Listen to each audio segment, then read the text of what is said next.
disampaikan kalau Ismail alaihissalam bertemu dengan Ibrahim. Setelah ketemu, bertemulah dua orang ayah dan anak ini. Baru saja 2-3 hari ketemu, Ibrahim alaihissalam mimpi menyembelih anaknya. Mimpi menyembelih anaknya. Maka pada saat itu pun Ibrahim alaihissalam memanggil Ismail di pagi hari, kemudian mengatakan, ya Ismail, sesungguhnya aku melihat dalam mimpiku, aku menyembelihmu. Kira-kira bagaimana pendapatmu? Ada sebagian orang yang mengatakan, di sini Ismail masih anak-anak, masih di bawah 10 tahun, masih di bawah 15 tahun. Tapi ditanggapi oleh para ahli sejarah yang lain atau para ulama yang lain, tidak mungkin anak-anak umur 15 tahun atau di bawah 10 tahun mau menerima lehernya disembelih. Masuk akal lah kira-kira kalau antum punya anak 10 tahun, sini nak, saya mimpi saya sembelih kamu. Larilah dia.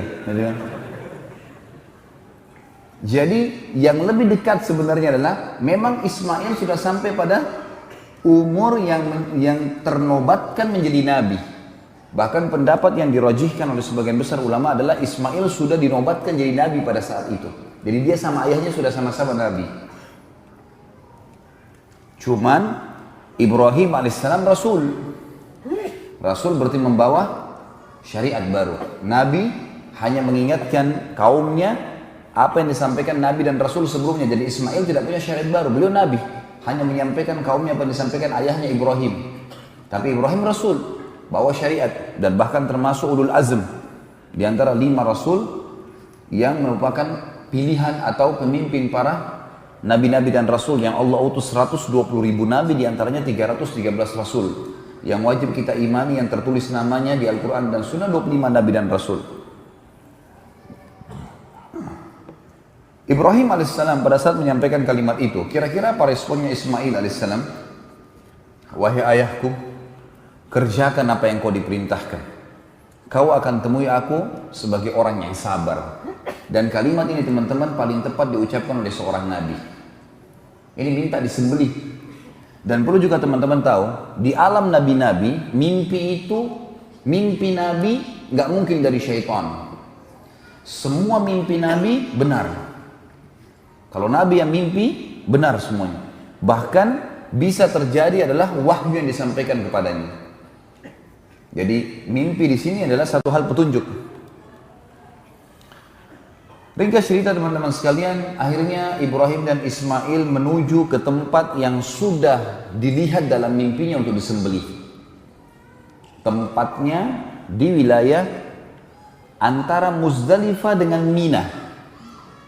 Antara Muzdalifah dengan Mina. Tapi sekarang kalau saya melihat dia tepatnya masih masuk wilayah Muzdalifah. Masuk wilayah Muzdalifah. Kerajaan Saudi meletakkan seperti batu kecil itu untuk mengenang kalau di situ dulu tempatnya Ismail mau disembelih. Kalau sekarang pas ada di bawah, ada gunung di bawah rel kereta yang dibuat oleh kerajaan Saudi untuk perjalanan jemaah haji. Biasanya kalau orang terus Siti Mekah ditunjukin tuh. Menuju ke sana teman-teman sekalian, sementara menuju ke sana, syaitan datang menggoda Ibrahim alaihissalam. Lalu membisikkan padanya, untuk apa kau mengganggu, untuk apa kamu menyembelih anakmu, kesian, dia masih kecil, dan seterusnya. Oleh Ibrahim alaihissalam diambil batu, kerikil kecil, dilempari sambil membaca Bismillahi Allahu Akbar. Bismillahi Allahu Akbar 7 kali. Dilempar, syaitannya pergi.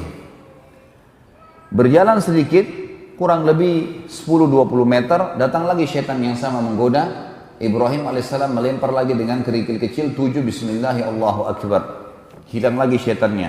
Sampai yang ketiga kali, batu yang 7 kali yang ketiga dilempar dengan Bismillahi Allahu Akbar, lalu syaitannya hilang. Lalu Ibrahim alaihissalam meletakkan Ismail di atas sebuah batu di sebuah bukit kecil tadi.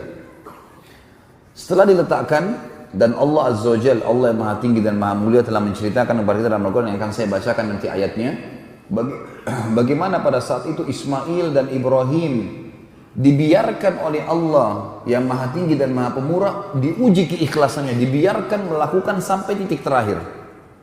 Sampai dalam ayat nanti kita akan baca, pada saat keduanya sudah pasrah, betul-betul Ismail sudah menyerahkan lehernya, dan Ibrahim sudah mengangkat pedang dan mengayunkan pedangnya, memang sudah betul-betul akan disembelih.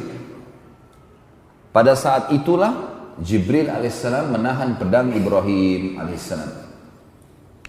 Dan Allah berfirman padanya, hai Ibrahim, kau telah mempercayai mimpi, dan sungguh kami akan menggantikan anakmu itu dengan sembelihan domba yang besar.